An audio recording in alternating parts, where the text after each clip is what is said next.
배움 합격의 공식 약속의 이름 최승건입니다. 반갑습니다.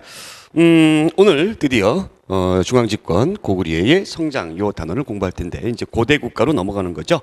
자, 고대 국가의 특징들 또 이제 고구려가 또 어떤 과정을 통해서 성장을 했는가. 자, 이 부분들 교재 27쪽에 나와 있으니까 그거 참조를 하시면서 요 단원부터는요. 연표가 굉장히 중요합니다. 연표가 상당히 중요하니까 그 연표를 중심으로 해가지고 여러분들이 공부를 하실 수 있어야 되겠다라는 생각을 한번 해보고요.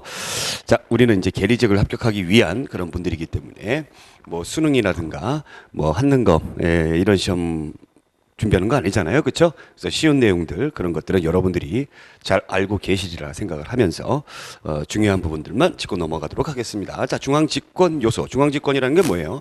왕이 있는 중앙, 수도에 모든 권력이 모여 있다라는 거죠. 자, 그러면 그 앞에까지는 우리가 중앙집권이 아니었다라는 겁니다. 그 앞에 있었던 나라들은 어떤 체제였느냐? 왕은 있으나 왕권이 약했던 나라죠. 그래서 부족 연맹 국가였다라는 겁니다. 그죠? 부족 연맹 국가, 부여고구려 옥저 동해 사만 이런 부족 연맹 국가. 이 부족 연맹 국가들이 중앙집권을 하게 되면은 성장을 하게 되는 거고, 그렇지 못하게 되면은 어떻게 됩니까? 바로 망하더라라는 겁니다. 그래서 시스템이 굉장히 중요하다는 거예요. 시스템. 여기서 말하는 건 바로 그 시스템이에요. 어떤 시스템을 갖고 있느냐에 따라서 그 나라가 자원이 많으냐, 인구가 많으냐, 군사력이 강하냐, 물론 이런 거 중요합니다만 어떤 시스템을 잘 구축을 해놓고 있느냐, 그것이 상당히 중요하다는 겁니다. 그 중앙집권 하기 위해서 바로 무엇을 해야 되냐? 여러분들 왕권 강화하고 깊은 관련이 있으니까 그걸 생각하시면 돼요. 일단 왕권 강화하기 위해서 뭘 해야 됩니까? 왕위를 상속을 해야 된다, 세습을 해야 된다라는 겁니다. 그래서 가장 안정적인 왕위 상속의 방법은 바로 뭐였다? 왕위 부자 상속이었다라는 겁니다. 이게 가장 중요해요. 이 왕위 부자 상속을 하기 위해서 얼마나 눈물겨운 싸움을 했는지. 자, 그 다음에 뭐를 합니까? 이제 행정제도를 정비합니다. 행정제도, 행정구역을 정비해요. 그 전까지 부족들이 가지고 있었던 그런 땅들을 이제 국가의 땅으로 편입을 시키죠. 그 다음에 이제 관등제도를 정비한다. 부족들을 조금 이제 높은 그런 부족들 같은 경우에는 이제 귀족 높은 품계를 주고, 그렇지 않으면 낮은 품계를 주고, 끝까지 말을 안 듣는 애들은 어떻게 해요? 죽여버리겠죠. 자, 그다음에 이제 뭐를 합니까? 법을 만든다라는 겁니다. 바로 그것이 바로 율령이에요. 율령을 만들게 된다라는 겁니다. 자, 여기까지 이제 거의 다 왔어요. 거의 다 왔는데 그 다음에 이제 해야 될 것이 상당히 중요하다라는 겁니다. 그 다음에 이제 뭐를 합니까? 국민들이 자기 왕의 얼굴 잘 모르잖아요. 그렇죠? 잘 모르니까 또 뭐 TV라든가 이런 뭐 매스미디어가 발전한 그런 시대도 아니다 보니까 뭔가 나를 위해서 뭉쳐야 돼요. 그래서 그 뭉칠 만한 사상을 찾기 시작을 했어요. 그래서 그러다 보니까 이제 가장 좋은 것이 바로 무엇이더라? 종교더라라는 얘기입니다. 종교에 한번 빠지면 뭐 헤어나오지 못하지 않습니까? 그렇죠? 예나 지금이나 똑같아요. 그래서 종교를 받아들이는데 좀 더 좀 세련된 종교를 받아들여야 되겠다. 그래서 외래 종교인 불교를 너도나도 받아들입니다. 그래서 이 불교를 받아들이면서 전체 국민을 사상적으로 통일하고요. 왕권 안정의 요소로 사용을 하게 된다라는 겁니다. 그래서 우리나라 불교의 특징은 호국불교다라는 거죠. 국가를 보호하는 불교다라는 겁니다. 그래서 스님들이 막 전쟁 일어나면 막 칼 들고 막 나가 싸우고 막 이렇게 하더라는 얘기입니다. 또 이 왕들은 조금 더 이제 과한 표현을 한다면 자기가 부처의 자손이다라는 것을 암암리에 심어줍니다. 암암리에. 그래서 이 불교는 우리가 부처의 나라다라는 것을 강조하기 위해서 너도나도 삼국이 무엇을 경쟁을 했냐면 부처님의 사리를 모셔오는데 경쟁을 많이 했어요. 그래서 부처님의 사리를 모셔와서 뭐를 했습니까? 탑이라는 곳에다가 보관을 했죠. 그래서 탑에는 부처의 사리가 있다라고 보시면 되겠습니다. 자, 그러면 이런 과정을 통해서 이제 어느 정도 시스템이 완성이 됐어요. 그럼 국력이 모아지는 거잖아요. 이 모아지는 국력을 이제 써야 됩니다. 그래서 영토 확장을 하기 위한 뭐를 합니까? 전쟁을 벌이더라라는 겁니다. 이것이 바로 중앙집권의 요소다라는 겁니다. 그럼 우리가 이제 공부를 해야 되는 부분들이 바로 중앙집권의 요소와 관련된 그런 내용들을 공부하는데 이제 표가 상당히 중요해요. 표가 여기 이제 고구려 백제 신라 물론 앞에의 우리나라 전체의 그 연대표를 제가 이렇게 해놓기도 했습니다만 여기에 보시면 요 시대만 제가 따로 떼어놔서 했으니까 요걸 이제 잘 눈여겨 보시기 바래요. 자, 우선 고구려 같은 경우에는 여러분들 고구려 같은 경우는 건국을 37년에 했죠. 백제는 18년도 했고 신라는 57년에 했습니다. 그러니까 신라가 건국은 제일 오래 했습니다만 발전 속도는 느려요. 그렇죠? 여기 뭐 텅 비어 있잖아요. 그죠? 자, 건국을 고주몽이 했습니다. 고주몽이 했고, 그 다음에 부여에서 두고 왔던 아들이 이렇게 내려오는 거죠. 그게 유리왕입니다. 자, 태조왕이 이제 여기 있는데, 태조라는 말을 이제 쓸 때는 뭐 고존이 태존이 그러면 국가의 거의 그 처음에 무언가를 했던, 처음에 무언가를 했던 임금에게 많이 붙여줍니다. 그래서 태조는 무엇을 했느냐? 무엇을 했느냐? 자, 원래 고구려가 오부족 연맹체인데 이 오부족 연맹체에서 한 집안에서 왕이 나올 수 있도록 했던 거죠. 그래서 왕위를 고씨로 세습을 하게 되었다. 이것이 제일 중요합니다. 이것이 제일 중요해요. 자, 그 다음에 고국천왕이 했던 일은 무슨 했냐? 고씨로 세습을 했죠? 근데 고씨로 세습하다 보니까 같은 집안에서 막 서로 이제 왕 되려고 싸워요. 그래서 안 되겠다 해서 이제 왕위를 뭐를 합니까? 부자 상속을 하더라라는 얘기입니다. 부자 상속을 했습니다. 그러면 이 고구려는 굉장히 빠른 속도로 왕위 부자 상속까지 이루어졌죠. 근데 고구려의 성장 과정에서 가장 눈물겨운 그런 모습은 바로 무엇이냐? 중국 세력을 몰아내는 데 있어요. 중국 세력을 몰아내는데. 네.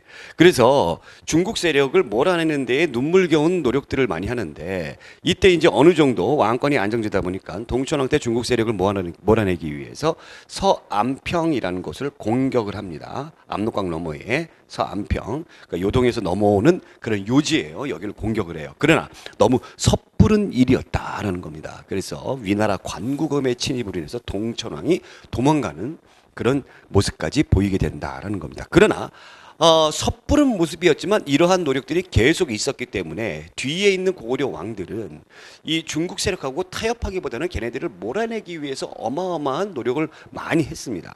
자, 그래서 이러한 노력들 때문에 미천왕이 등장하는데 미친 거죠, 미친 거예요, 미친 거예요. 당시에 중국을 건드린다라는 것은 곧 지금으로 따지면 뭘 건드리는 것 같아요? 우리가 미국하고 싸우는 것과 똑같아요.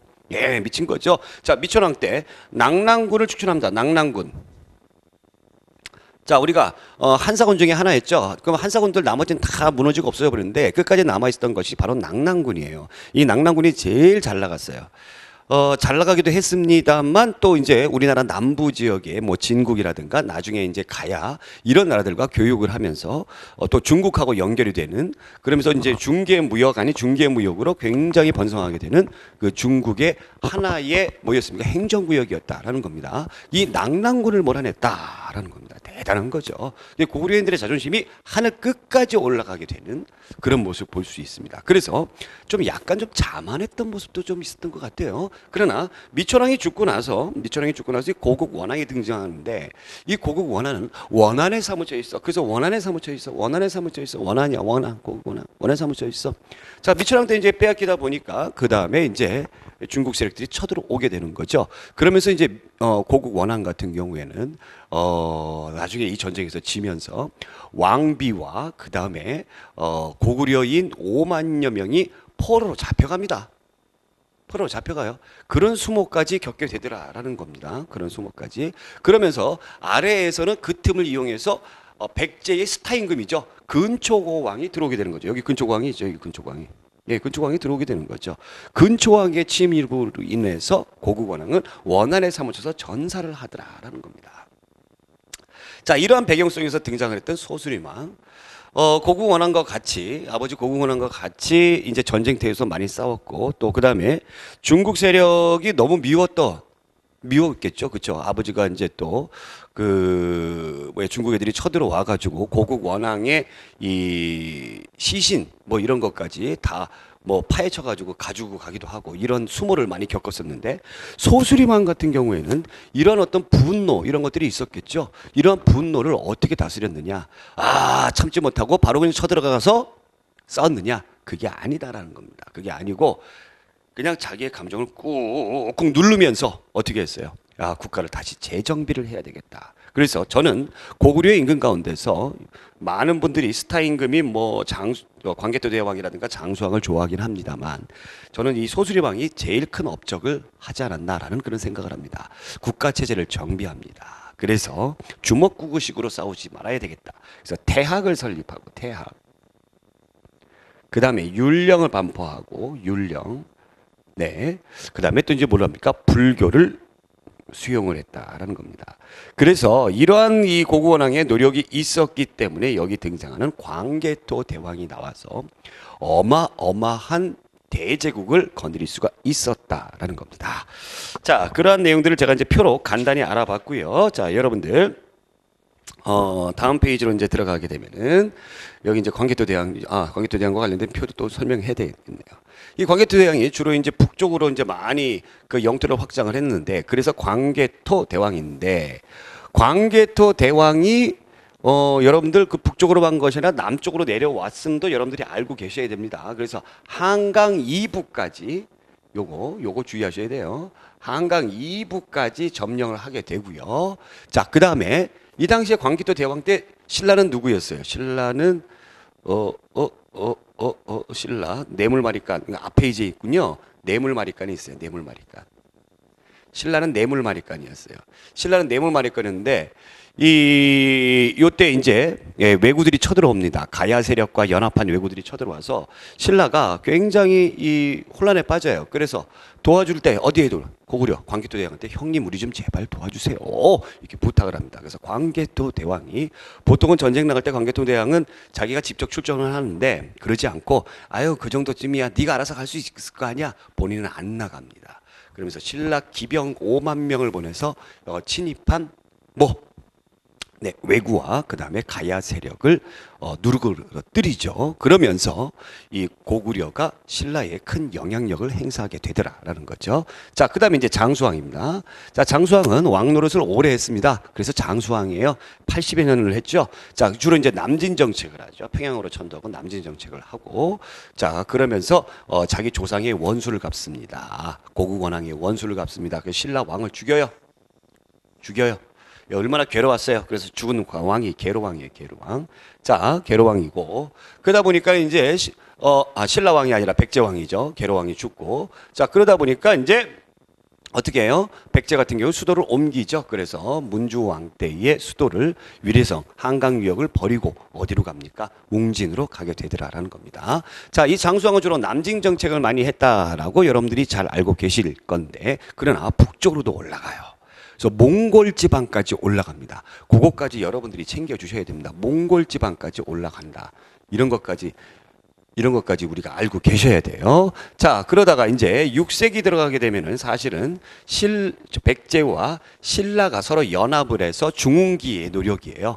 요때 좀 약간 고구려는 좀 주춤하는 모습을 보일 수가 있습니다. 자, 그러면 중흥기의 노력으로 인해서 계속 이제 고구려를 압박을 하죠. 그래서 영영왕이 등장하게 되고, 이때 그 유명한 온달 장군이 한강 유역을 지키다가 전사를 하게 되더라라는 겁니다.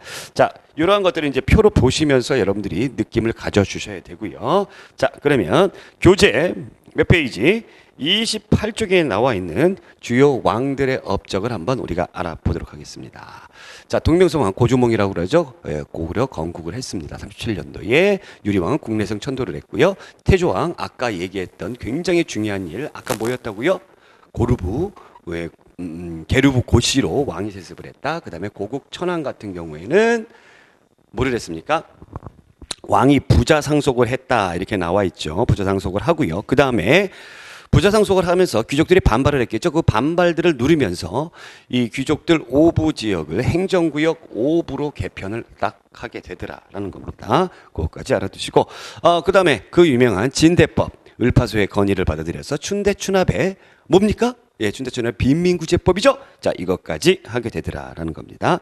자, 동천왕은 서안평을 공격을 했다라는 거였죠. 그래서 위장수 광구금의 공격을 받아서 쫓겨 가버리는 거죠. 그 다음에 이제 미천왕 역시 서안평을 공격해서 서안평을 점령합니다. 서안평 점령하고, 그 다음에 더 중요한 것이 바로 무엇이다? 낙랑군을 축출했다. 이것이 상당히 중요한 거죠. 낙랑군을 몰아내버렸다라는 겁니다. 자, 고국 원왕 보겠습니다. 고국 원왕은 중국 세력인 전현의 침략으로 인해서 흔들흔들 거리죠. 자, 또 한 가지가 백제 근초고 왕의 침략으로 인해서 고국 원왕이 전사를 하더라. 전사를 해서 원한에 사무쳐 있는 그죠? 자, 소수리망 태학을 설립을 하고요. 불교를 받아들이고 율령을 반포하는 중앙집권 체제의 정비를 했다.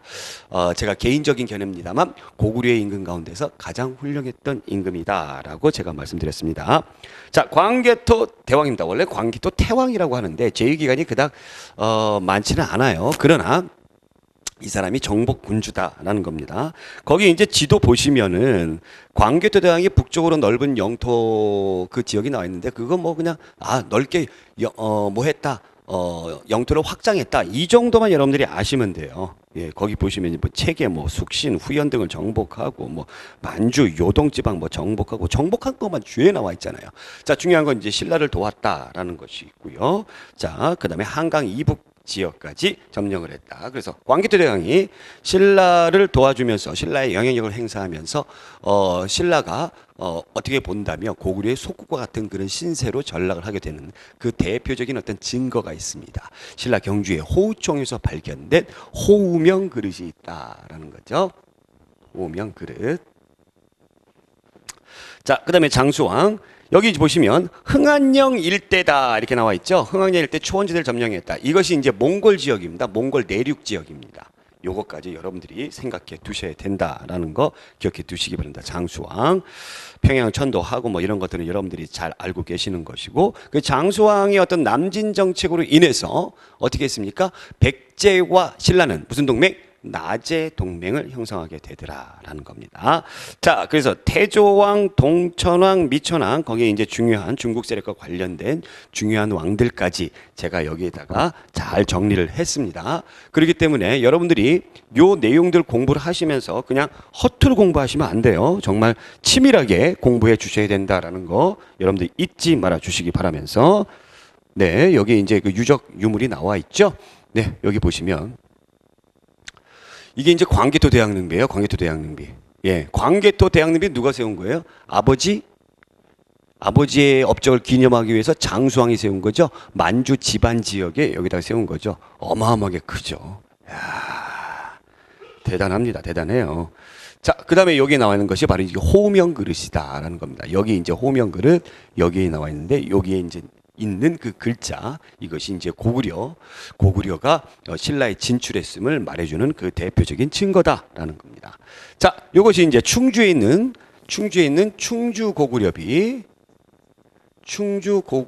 고구려비 고려라고 해도 되고 어찌됐건 지우고 고구려비 이거를 다른 표현으로는 중원이라고도 해요. 딱 중간에 있는 동네다 해서 충주를 이것이 이제 장수왕 고구려가 한강 지역을 완전히 점령했음을 말해주는 대표적인 증거다라는 겁니다.